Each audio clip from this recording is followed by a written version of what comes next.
নমো শ্রীয়তিরাজায়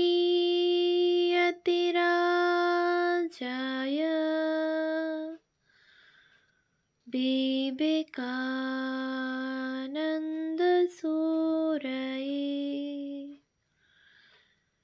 সচ্চিৎসুখস্বরূপায়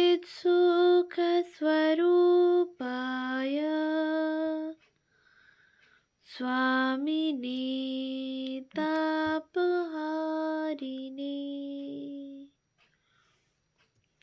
পূজনীয়া Mary Luis বার্গ মহাশয়ার রচনা পাশ্চাত্যে বিবেকানন্দ নতুন তথ্যাবলী দিব্য প্রেরণার ব্রত সাধনে প্রথম খণ্ড গ্রন্থ থেকে পাঠ। ভাষান্তর পূজনীয় শ্রী নলিনীরঞ্জন চট্টোপাধ্যায় মহাশয়। পৃষ্ঠা সংখ্যা 245। দক্ষিণের একটি শহরে। 3। মধ্য পশ্চিম আমেরিকায় স্বামীজির পদচিহ্ন অনুসরণ করে দেখা যাচ্ছে তা কখনো স্পষ্ট, আবার কখনো সম্পূর্ণ বিলুপ্ত। কিন্তু আমার অনুমান পাঠক ইতিমধ্যেই তার পরিভ্রমণের প্রকৃতি এবং যে প্রাণোচ্ছল অভ্যর্থনা তিনি পেয়েছিলেন তার একটা মোটামুটি ধারণা করতে পেরেছেন। তবে সম্ভবত এর জন্যে তাকে কি শারীরিক ও মানসিক যন্ত্রণা ভোগ করতে হয়েছিল সেটা স্বচ্ছ হয়ে ওঠেনি। মাসের পর মাস, যার বেশিরভাগই ছিল দুঃসহ শীতকাল, তাকে অবিশ্রান্তভাবে ভ্রমণ করতে হয়েছে। সপ্তাহে বহুবার বক্তৃতা দিতে হয়েছে। পূর্ববর্তী অধ্যায়ে দেখা যাবে যে পুরো অক্টোবর ও নভেম্বরের প্রথম 3টি সপ্তাহ তিনি কাটিয়েছিলেন শিকাগো এবং তার পার্শ্ববর্তী শহরগুলিতে। নভেম্বরের শেষ দিকে সম্ভবত স্লেটন লিসিয়াম লেকচার ব্যুরোর নির্দেশে তাকে দূরবর্তী স্থানে ভ্রমণ করতে এবং বক্তৃতা সফর শুরু করতে হয়েছিল। সফরের প্রথম শহরগুলি ছিল ম্যাডিসন, মিনিয়াপোলিস ও ডেসমোইন্স। এই 3টি শহরই ক্ষুদ্র একটি সপ্তাহের মধ্যে ভ্রমণ করতে হয়েছে। এর মধ্যে মধ্য ডিসেম্বরে একদিনের জন্য মিনিয়াপোলিসে প্রত্যাবর্তন বাদ দিলে 6 সপ্তাহের জন্যে তার আর কোনো সংবাদ পাওয়া যায়নি। তবে বিভিন্ন সূত্র থেকে পাওয়া সংবাদের ভিত্তিতে এই সময়টা তার কিভাবে যাপিত হয়েছে তার একটা আন্দাজ পাওয়া যায়। উদাহরণ হিসাবে উল্লেখ করা যায় যে দ্রুত গতিতে তিনি নভেম্বরের শেষ সপ্তাহে সফর শুরু করেছিলেন, তাতে এই 6 সপ্তাহে খুব কম করেও অন্তত 15টি শহরে খুব সম্ভব বক্তৃতা দিয়েছিলেন। এইসব শহরের অবস্থিতির মধ্যে দূরত্ব আমরা নির্ণয় করতে পারি তাঁরই কথা থেকে। স্বামী রামকৃষ্ণানন্দকে তিনি লিখেছেন, গরজের দায়ে একদিন রেলে করে ক্যানাডার কাছে, দ্বিতীয় দিন দক্ষিণ আমেরিকা যুক্তরাষ্ট্র লেকচার করে বেড়াচ্ছি।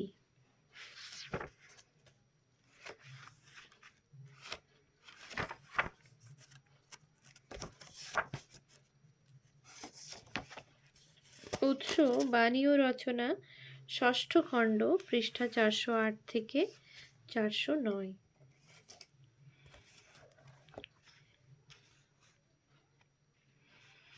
অবশ্য আক্ষরিক অর্থে কথাটা ঠিক নাও হতে পারে, কিন্তু বক্তৃতা সফর কি বস্তু এ থেকে সেটা আমরা বুঝতে পারি।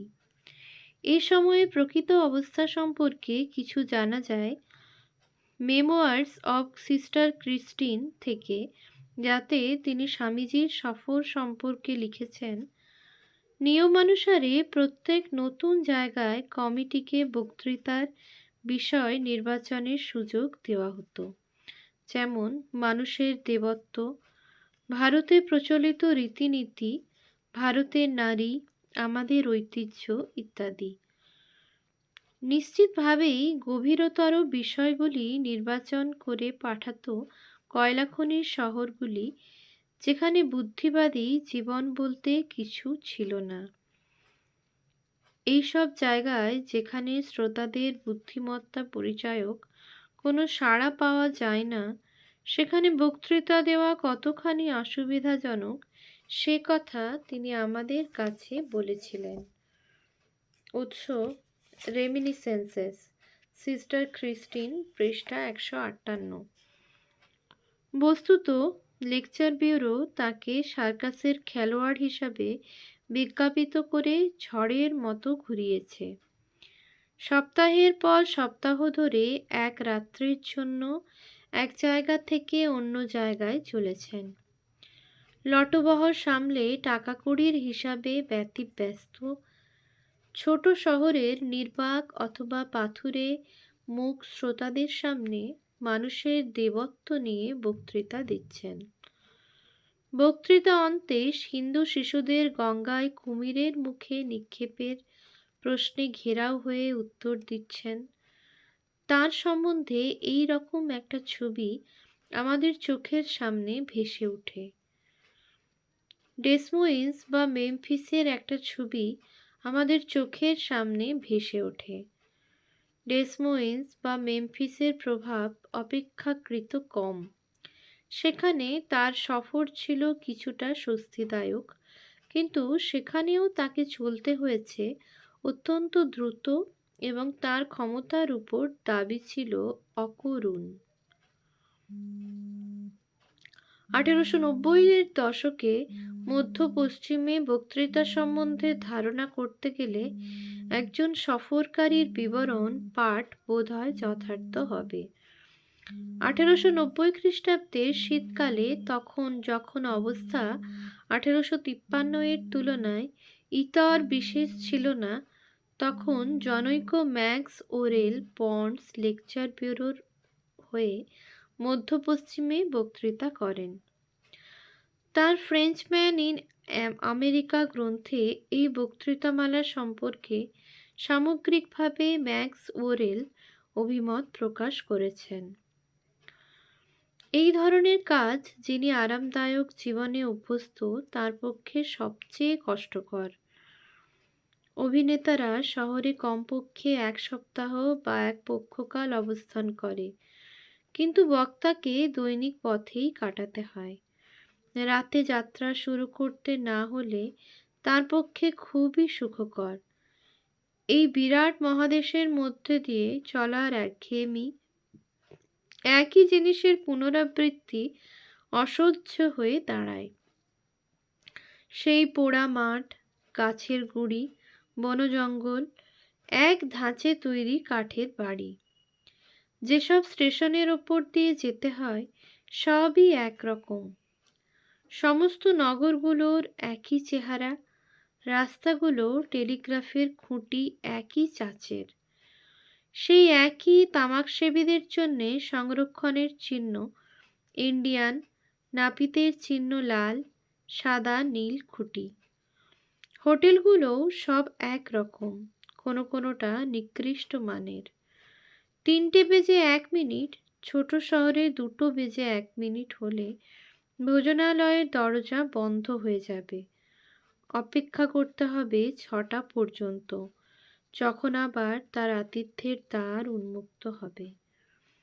রেলের গাড়িতে দিনের পর দিন 10 থেকে 12 ঘন্টা ভ্রমণ নিশ্চয় বিলাস, এমনকি আরামেরও বলা যাবে না। অনবরত রেল ভ্রমণ মাথার ঘিলু নরম করে দেয়, গলিয়ে দেয়, চরকির পাকে মন্থন করে শুকিয়ে উড়িয়ে এবং মাথার ফাটল দিয়ে বার করে দেয়। আমি স্বীকার করি আমেরিকায় ভ্রমণ যথেষ্ট আরামদায়ক, কিন্তু খুব ভালো ভোজও বেশি হয়ে গেলে একঘেয়ে হয়ে দাঁড়ায়। অবশ্য আমি ক্যালিফোর্নিয়া দেখিনি, রকি মাউন্টেন দেখিনি, এবং যেখানে দৃশ্যপট চমৎকার সেরকম অনেক জায়গায় যাইনি। কিন্তু যেসব বক্তা মে মাসের শ্যামলতার আগে শীতের মাসগুলিতে Ohio, Michigan, Indiana, Illinois, Wisconsin, Minnesota এবং অন্যান্য জায়গায় যাবেন, তাদের পক্ষে আমার মন্তব্য ঠিক ঠিক মিলে যাবে। উৎস: ম্যাক্স ওরেল, পাদটীকা, পৃষ্ঠা 25, 29, 204-5, 244-45। যদিও সন্ন্যাসী স্বামীজি ম্যাক্স ওরেলের মতো সুখী জীবনে অভ্যস্ত ছিলেন না এবং তিনি পোড়া মাঠের বদলে নিষ্কলঙ্ক শ্বেতবর্ণের তুষার স্তূপ দেখেছিলেন, তবু আমাদের ভুললে চলবে না যে এই এক টানা দ্রুত পরিভ্রমণ তার প্রশান্ত ধ্যানে অভ্যস্ত শরীরের পক্ষে সঙ্গতি রক্ষাকর ছিল না। কেউ কল্পনাও করতে পারবে না তিনি কোন মূল্যে স্বেচ্ছায় ভ্রাম্যমাণ বক্তার জীবন যাপন করেছিলেন। কিন্তু এর একটা উজ্জ্বল দিক ছিল। মোটের উপর মধ্যপশ্চিম অঞ্চল আধ্যাত্মিকতার দিক দিয়ে একেবারে মরুভূমি ছিল না। এখানকার জনসমষ্টি বলতে চার্চের মেয়েরা আর গোঁড়া পাদ্রীরাই নয়, প্রত্যেক নগরে, অন্ততপক্ষে প্রত্যেক শহরে মানুষ তাঁর কথা শুনতে অন্তর্মন উন্মুক্ত করে তাঁর চিন্তা ও উপস্থিতিকে গ্রহণ করতে আগ্রহী ছিল।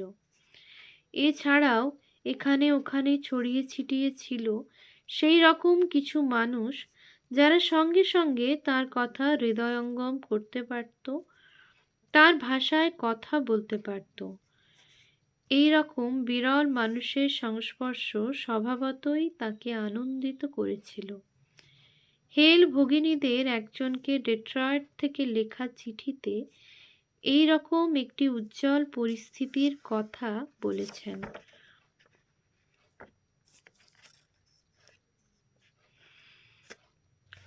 17 মার্চ 1994 তারিখযুক্ত এই চিঠির পূর্ণ বয়ান এই গ্রন্থের দ্বিতীয় সংস্করণে 5ম অধ্যায়ে প্রথম প্রকাশিত হয়। মূল চিঠিটি হেল বোনদের মামাতো সর্বজ্যেষ্ঠা কুমারী হ্যারিয়েট ম্যাককিন্টলির নামযুক্ত একটি খামে রাখা আছে। চিঠির বিষয়বস্তু ও ভঙ্গি বিচারে মনে হয় এটি স্বামীজি ইসাবেল ম্যাককিন্টলিকেই লিখেছিলেন। সে হ্যারিয়েটের চেয়ে স্বামীজির অনেক ঘনিষ্ঠ ছিল। যাই হোক, বর্তমানে আমাদের এমন কোনো প্রমাণ নেই যাতে সুনিশ্চিতভাবে বলতে পারি যে খামটা ওলটপালট হয়েছে। আমরা শুধু এইটুকুই বলতে পারি যে স্বামীজি যাকেই উদ্দেশ্য করে চিঠিটি লিখে থাকুন না কেন, দুই ম্যাককিন্টলি আর তাদের মামাতো বোন সকলের জন্যই তিনি লিখেছিলেন। যেহেতু আমেরিকার অভিজ্ঞতার কথা, ভালোই হোক আর মন্দই হোক, ভারতে বিস্তৃতভাবে বিশেষ লেখেননি। আমার বিশ্বাস এই চিঠিখানি তাই তার ভ্রাম্যমাণ জীবনের বিরল ও অন্তরঙ্গ পরিচয়ের দিক থেকে বিশেষভাবে মূল্যবান। এখানে এক সুন্দরী তরুণীর সঙ্গে আমার দুবার সাক্ষাৎ হয়েছে। তার নামটা ঠিক মনে করতে পারছি না। যেমন তার বুদ্ধি, তেমনি রূপ, তেমনি ধর্মভাব সংসারের ছোঁয়ার মধ্যে একেবারেই নেই। প্রভু তাকে কৃপা করুন। সে আজ সকালে শ্রীমতী ম্যাকডুভেলের সঙ্গে এসেছিল এবং এমন চমৎকারভাবে কথাবার্তা বলল, এমন গভীর ও আধ্যাত্মিকভাবে, আহা, আমি একেবারে মোহিত হয়ে গেলাম। যোগীদের বিষয়ে তার সব কিছু জানা আছে আর ইতিমধ্যে যোগাভ্যাসে অনেকখানি এগিয়ে গিয়েছে। সকল জানার বাইরে তোমার পথ। প্রভু তাকে কৃপা করুন। এমন নিষ্পাপ, এমন পূর্ণ ও পবিত্র। তোমাদের পবিত্র ও আনন্দময় মুখগুলিকে যে মাঝে মাঝে দেখতে পাই, সেই হলো আমার এই ভয়াবহ পরিশ্রম ও দুঃখের জীবনের শ্রেষ্ঠ পুরস্কার। বৌদ্ধদের এক উদার প্রার্থনায় আছে, জগতের সকল পুণ্যাত্মাকে আমি প্রণিপাত করি, সেই প্রার্থনার যথার্থ তাৎপর্য আমি উপলব্ধি করি যখনই আমি সেই পবিত্র মুখগুলিকে দেখতে পাই, যাদের ওপরে প্রভু অভ্রান্ত অক্ষরে লিখে রেখেছেন, এরা আমারই।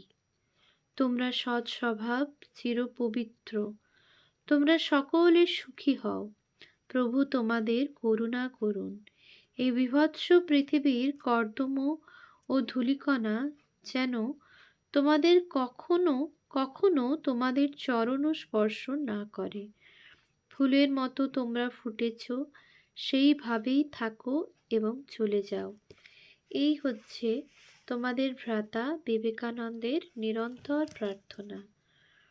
উৎস বাণী ও রচনা, ষষ্ঠ খণ্ড, পৃষ্ঠা 406 থেকে 407।